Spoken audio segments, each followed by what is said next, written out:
मैं गोस्वामी भारती कैप्टन अभी सभी देशवासियों को सुप्रभात। साथियों, जैसा कि आप सभी को पता है, जो हमारे हिंदुस्तान पाकिस्तान के बीच जो महायुद्ध जो हो रहा था, हमारे देश के प्रधानमंत्री श्री नरेंद्र दामोदर दास मोदी जी ने डीसीओ की मीटिंग करके युद्ध विराम की घोषणा की। मैं एक फौजी होने के नाते बहुत मर्माहत हूं, दुखी हूं। मैं इसकी घोर निंदा करता हूं। आखिर क्या जरूरत पड़ी जब हमारी देश की सेना विगत कई दिनों से दुश्मन को मुंह तोड़ जवाब दे रही थी। मैं बताना चाहूंगा, कारगिल युद्ध के समय भी ऐसा ही हुआ था। हमारे देश की बहादुर जाबाज सेना के जवान पाकिस्तान के बॉर्डर को पार करके पाकिस्तान के कई शहरों पे कब्जा किया और अमेरिका के कहने पे हमारे देश की राजनीतिज्ञ लोगों ने वहां भी युद्ध विराम कराने का निर्णय लिया। वह भी गलत था, जो आज हुआ वह भी गलत है। मैंने अपनी मन की पीड़ा को, हालांकि इस देश में मन की बात को रेडियो से कहा जाता है, मैं अपनी मन की बात को जनता के बीच में जाकर कहता हूं, कहा भी हूं और कहूंगा। मेरी अपनी एक मौलिक कविता है। कहते हैं कि शहीदों की मज़ारों पे लगेंगे हर बरस मेले, वतन पे मिटने वालों का यही बाकी निशा होगा। लेकिन मैंने जो कविता लिखी है, टीवी पर चली भी है, कि शहीदों की मज़ारों पे कब तक चले, शहीदों की मज़ारों पे कब तक लगेंगे मेले, शहीदों की मज़ारों पे कब तक लगेंगे मेले। ऐ देश के नेताओं, ऐ देश के नेताओं, मत खेलो ऐसी खेले। शहीदों की मज़ारों पे कब तक लगेंगे मेले, ऐ देश के नेताओं, मत खेलो ऐसी खेले। मैं जानता हूं गीता की शपथ खाकर तुम हिंद की सत्ता पा जाते हो। मैं जानता हूं गीता की शपथ खाकर तुम हिंद की सत्ता पा जाते हो। चाय की चर्चा करके इलेक्शन जीत जाते हो। पर ध्यान रहे, अमेरिका की डिप्लोमेसी से देश की आन बान शान नहीं बेचे जाते। पर ध्यान रहे, अमेरिका की डिप्लोमेसी से देश की आन बान शान नहीं बेचे जाते। क्रिकेट की सियासत से कभी शांति नहीं आती। साथियों, क्रिकेट की सियासत से कभी शांति नहीं आती और नपुंसक राजनीति से कभी क्रांति नहीं आती। नपुंसक राजनीति से कभी क्रांति नहीं आती। साथियों, क्या कारण है? कभी उड़ी पठानकोट तो कभी पहलगाम में हमला होता है। क्या कारण है? कभी उड़ी तो कभी पठानकोट तो कभी पहलगाम में हमला होता है। और जब जब इलेक्शन आते हैं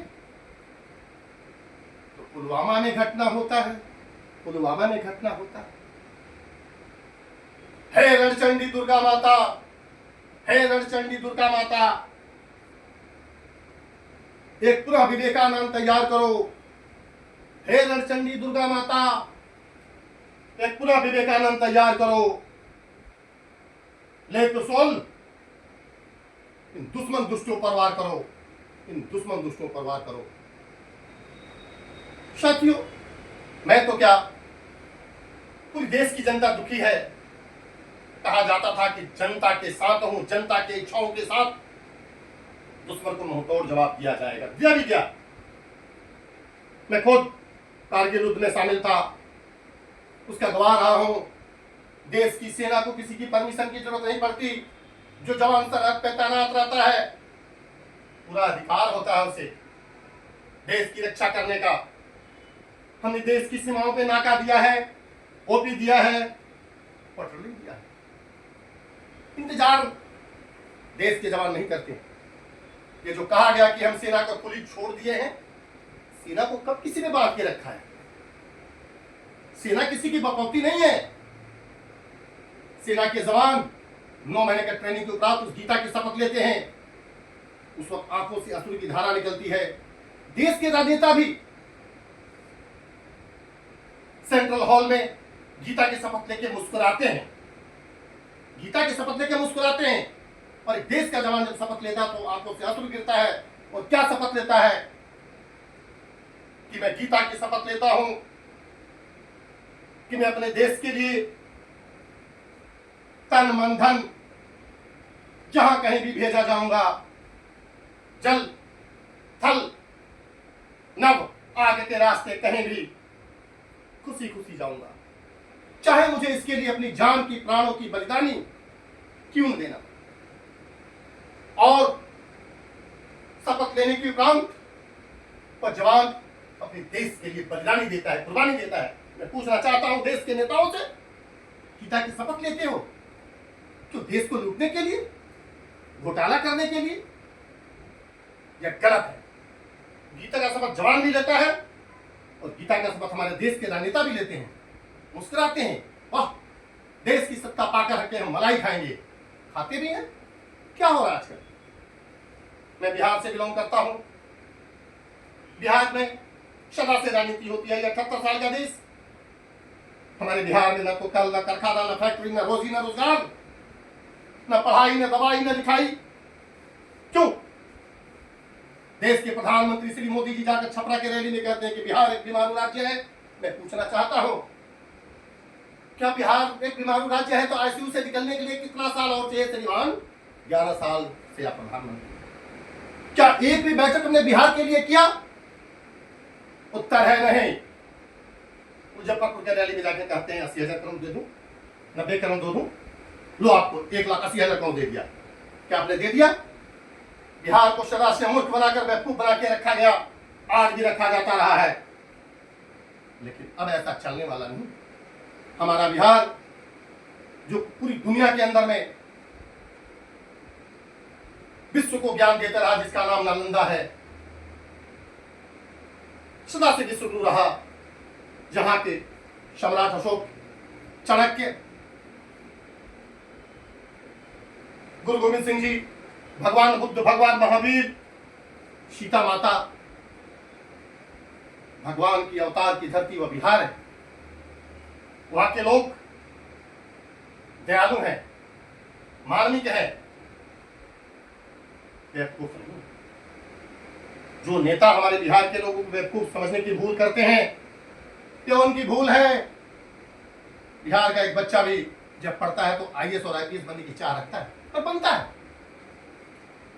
पूरे भारत में ऐसा कोई राज्य नहीं जहां किसी राज्य में हमारे 10 बिहार के छात्र आईएएस और आईपीएस की रूप में सेवा लेते हैं।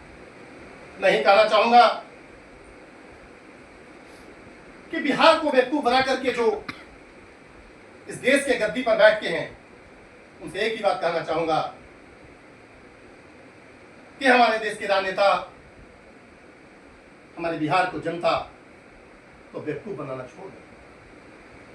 घोटाला पैसों का नहीं होता है। घोटाला जनता के भावनाओं के साथ खेलना भी भ्रष्टाचार में आता है। आप किसी को बड़े बड़े सपने दिखलाते हैं और उनके सपना को चकनाचूर करते हैं। मेरी आत्मा की आवाज है, इसे भी भ्रष्टाचार के श्रेणी में आना चाहिए। आप बड़े बड़े सपना दिखलाते हैं, डबल इंजन की सरकार बना दीजिए, बना दिया। ट्रिपल इंजन की सरकार दीजिए, बना दिया।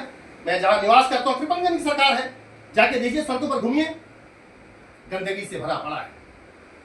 सरकार कहती है सड़कों पर गाय नहीं घुमा करेंगे, आए दिन एक्सीडेंट होते हैं, सड़कों पर गाय घूम रही है। अरे गाय गंगा गौरी के नाम पर तुम सरकार बनाते हो और जीतने के बाद गंगा का भी बुरा हाल है और गाय का भी बुरा हाल। हजारों करोड़ रुपए गंगा के नाम पे बजट लुट हुई। गंगा मां साफ नहीं, गाय के नाम पर गाय बनाया गया, सड़कों पर गाय घूमती, आए दिन लोग एक्सीडेंट मरते हैं, कुछ भी नहीं मिलता उन्हें। अब जमुना के नाम पर बजट लुट हुआ कि जमुना साफ करेंगे। देश की लोकतंत्र में कहा गया है, लोकतंत्र की परिभाषा है, be the people, by the people, for the people. आज देश में क्या हो रहा? Be the Modi, by the Modi, for the Modi. What is this? This is not a democracy. इस देश को दो व्यक्तियों द्वारा हाका जा रहा श्रीमान। मैं किसी पार्टी का नहीं हूं, मेरे दिल का दर्द जो आवाज में बयां कर रहा हूं आप सबके सामने। यदि सच है तो मेरा समर्थन करेंगे। इतना ही कहूंगा कि मरता आदमी जलता भारत, मरता आदमी जलता भारत, कैसी ये आजादी है। मरता आदमी जलता भारत, कैसी ये आजादी है। भयभूत भ्रष्टाचार से हो रही देश की बर्बादी है। कहीं किसान मरने को है विवश, तो कहीं जवान सीमा पे शहीद हो जाता है। अरे पाक सीमा के बेटे पर शीश कटाकर क्या पाता है, बताइए आप। इस देश में जवानों का तपन तक खाया गया, आपको सबको पता है, जो नहीं होना चाहिए। मैं बहुत दुखी और पीड़ित हूं कि हमारी सरकारें, हमारे देश के राजनेता अपनी राजनीति चमकाने के लिए देश की सेना का उपयोग करते हैं, पहले भी करते आए हैं। ये हमारे देश की सेना, देश के जवान भली भांति समझते हैं, लेकिन हम एक मजबूत लोकतंत्र के प्रहरी हैं। देश के लोकतंत्र, संविधान के ऊपर हमारा देश चलता है, हमारी हाथें बंधी हुई है। हम फिर संविधान को मान करके इस देश के लिए मरते हैं, मिटते हैं और अपने प्राणों की बलि चढ़ाते हैं। आप सभी जागरूक रहें। देश की हर गतिविधि पर आपकी नजर होनी चाहिए, तभी हमारा एक देश मजबूत देश बनेगा। जय हिंद, जय भारत, नमस्कार।